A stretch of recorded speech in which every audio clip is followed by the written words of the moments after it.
Seguimos con los datos del día en Mitre.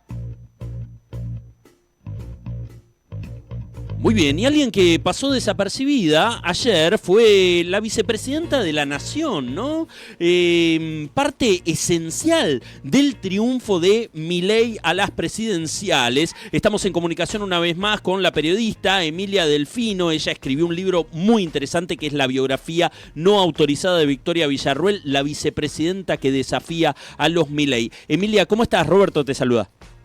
Buenas tardes, Roberto, ¿cómo estás? ¿Cómo estás? Muchísimas gracias nuevamente por tu tiempo. Emilia, ¿qué te parece que está en las últimas horas? Te iba a decir qué es lo que estará pensando, ¿no? Victoria Villarruel, pero hay parte del peronismo que también la veía hace un tiempo a Victoria Villarruel como un elemento de posible discordia dentro de la interna libertaria y una posible candidata. ¿Qué te parece que puede llegar a suceder con ella en este contexto de derrota de Milei? Bueno, ante todo me parece que además de lo que está pasando en las internas dentro del gobierno, estos resultados de la provincia son de alguna forma una pésima noticia para su principal adversaria dentro de la interna, que es Karina Milei, ¿no? Uh-huh. Entonces, en ese contexto, en un contexto en el que viene dándose un escenario muy negativo para la imagen de Karina Milei, esta derrota electoral en la provincia es también una derrota principalmente de ella, y por lo tanto uno podría pensar que es un punto a favor para la vicepresidenta, que lo ve desde el costado del camino, ¿no? Porque no está participando en ningún tipo de toma de decisiones ni políticas ni institucionales dentro del gobierno. Entonces es de alguna forma algo que puede ya verlo como a su favor, ¿no? Claro, al mismo tiempo yo recordaba que en las últimas semanas se la había visto nuevamente, ¿no? A Victoria Villarruel en algunos encuentros con gobernadores, generando unos pequeños gestos, ¿no? Silenciosos, pero también empezando a crear o por lo menos a mantener con vida una especie de red, ¿no? Más federal. Sí, ella está apuntando a eso, está aprovechando los momentos que le permite la función de vicepresidenta para ir armando estas redes. Uh-huh. Es algo que ella tiene en su cabeza desde que llegó a la vicepresidencia de la Nación en diciembre de 2023, pero que lo venía postergando, lo venía haciendo de a poquito, ¿no? En 2024 igualmente recorrió 14 provincias, no es poco, y fue, digamos, armando también su red directa, su contacto directo con los gobernadores sobre todo, uh-huh. Pero además también con la gente, ¿no? Con el ciudadano de a pie. Y en estas últimas semanas la volvimos a ver reactivando cuando algo que dicen en el entorno de Villarruel es que a partir de que estalla que sale a la luz por completo, digamos, que ya sube, digamos, toca un techo esa interna con el presidente y con Karina Milei, cuando uh-huh. Ella sale a contestarle a través de usuarios de Instagram al mote de traidora, etcétera, de alguna forma este pico de tensión lo que hace es, dicen ellos en su entorno, liberarla a Villarruel, uh-huh. De alguna forma, para, por ejemplo, sentirse libre de empezar a separarse cada vez más visiblemente del presidente, mostrarse haciendo su propio juego político, construyendo su propio capital político, pensando en su futuro, que es algo que ella siempre pensó, digamos, no es que lo tenía postergado, sino que lo que postergaba era lo que se mostraba de ese deseo personal, ¿no? Claro. Entonces, de alguna forma, en las últimas semanas estuvo más liberada, más rienda suelta para poder hacerlo. Y veremos ahora cómo se comporta públicamente después de la derrota de la provincia. Para los que se enganchan recién con esta entrevista súper interesante, estamos hablando con Emilia Delfino. Ella escribió La Generala, biografía no autorizada de Victoria Villarruel, la vicepresidenta que desafía a los Milei. Le está yendo bárbaro realmente al libro. Emilia, Villarruel es una persona que está acostumbrada a estar en minoría también, ¿no? A la adversidad, porque uno lo recuerda en la época tanto de Milei como de Villarruel, en donde iban pasando por distintos programas de televisión y siempre tenían una mirada que no era la mirada o la opinión que ellos tenían, no era la opinión mayoritaria. Entonces estaban como acostumbrados a debatir, a enfrentarse. ¿Qué te parece que sucede frente a las derrotas a estas personalidades? No sé si ves algo parecido en Villarruel y en Milei, en el equipo, pensando en qué es lo que puede llegar a pasar en estas primeras 24 o 48 horas también de la derrota electoral. Bueno, esta es como vos decís, ¿no? Ella viene de un sector acostumbrado a la postergación, a la derrota en democracia.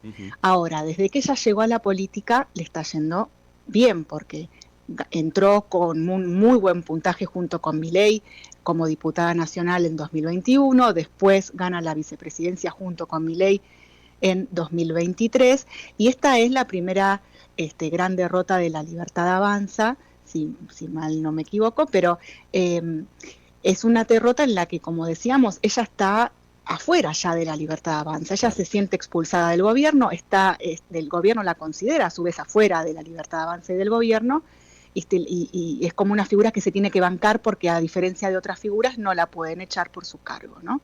No es un cargo del gabinete, sino que es un cargo electivo y hay que bancarla hasta 2027. Ahora, también es cierto que la fuerza que gana en esta elección es también una fuerza con la que Villarruel, si bien tiene algunos coqueteos con algunas figuras como José Mayans, el senador de Formosa, etcétera, ella es profundamente antikirchnerista, y este triunfo para el gobernador Kicillof es también de alguna forma una derrota a las ideas de Villarruel, ¿no? En la provincia, digamos. Hay algo que ahí también le está dando un termómetro a Villarruel sobre por dónde está yendo el voto popular, ¿no?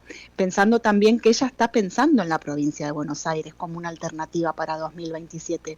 Y esto es algo que dicen en el entorno de ella, muy cerca de ella en su equipo, que están pensando en que ella pueda ser candidata en 2027 en la provincia de Buenos Aires. Es un escenario que están manejando, es un escenario que manejan, te diría, ahora. No sabemos mañana si puede cambiar. Esto seguramente le hará, seguramente también repensar estrategias, repensar el escenario, revisar cómo ven el escenario en su entorno, cómo su principal consultor político, que es Mario Pato Russo, evalúa esta derrota de La Libertad Avanza, y ver también en qué fuerza realmente se va a reinsertar ella políticamente para poder competir en 2027. Emilia, te hago la última pregunta y te agradezco enormemente tu tiempo. Vos recién decías el antikirchnerismo, ¿no? de Villarruel. Ahora, ¿antiperonismo también está presente o hay algún nexo, algún puente entre su tradición castrense y el peronismo? Hay puentes también. Ella no es peronista, pero hay algún puente, sobre todo por la gente que ella eligió que la asesore en política este año, que es uno, quien yo nombraba recién, Mario Pato Russo, que es peronista. Bueno, Claudia Rucci también, ¿no? Y Claudia, exactamente. Exacto, y Claudia claro. Rucci, que volvió en mayo, se había ido en enero, y a pedido de Villarruel vuelve en mayo a su equipo. Y están los dos trabajando justamente en áreas bien políticas, ¿no? Si bien Pato Russo es jefe de asesores en el Senado y Claudia Rucci volvió a su cargo como directora del Observatorio de Derechos Humanos, los dos son constructores políticos. Ella más Rucci en el territorio, con los intendentes, los gobernadores, Mario Pato Russo también, pero ya más pensando en, cómo formar a Villarruel en una candidata para 2027. Uy, Emilia, te hago la última, cortita así, chiquita, pero me quedó ahí. Villarruel, por todo lo que la estudiaste, la investigaste, ¿es una persona que toma decisiones sin pensarla? ¿Es una persona que puede llegar a tener así medio una decisión rápida, fresca, o en realidad es puntada sin hilo? Bueno, depende el momento, porque es una persona muy impulsiva cuando lo que la está manejando es la bronca, ¿no? El enojo. Ajá, mirá.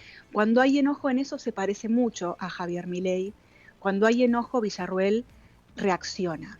Y muchas veces también reacciona para diferenciarse, para ganar protagonismo. Muchas veces no piensa tal vez estratégicamente o no piensa dos veces estratégicamente, piensa en una estrategia más cortoplacista y, por ejemplo, sale a decir, sale a tuitear o a publicar Claro. en redes sociales cosas que después le traen muchos problemas o le trajo con el gobierno cuando ella todavía quería mantener una buena relación con Milei. Ujú. Entonces se jugaba en contra a sí misma, ¿no? Porque por un lado buscaba diferenciarse, llamar la atención, diferenciarse del gobierno, diferenciarse de otras voces y, y eso le venía en contra, ¿no? Como un pelotazo que de repente Tal cual. reaccionaba el gobierno eh, separándose o desautorizándola, etcétera. Lo vimos con lo del tuit de Francia de la selección, ¿te acordás? El año pasado. Lo vimos después cuando ella también hizo algunos planteos sobre Malvinas y Cancillería. Lo vimos cuando, por ejemplo, criticó a Bullrich por una decisión de Estado de haber enviado supuestamente al gendarme que está preso en Ujú. Venezuela. Hay distintas ocasiones en las que ella demuestra que se deja manejar por el impulso, ¿no? Pero también ella, cuando el enojo no la domina, sí es estratégica o sí está pensando en una estrategia eh, o pensando estratégicamente, ¿no? Y buscando esto de, bueno, no dar puntadas sin hilo. Claro que sí. Emilia, te agradezco enormemente, tu tiempo sobre todo, pero también toda la información y los datos que nos diste sobre la vicepresidenta de la Nación. Muchas gracias a ustedes. Un beso grande. Ahí estaba, Un beso. Emilia.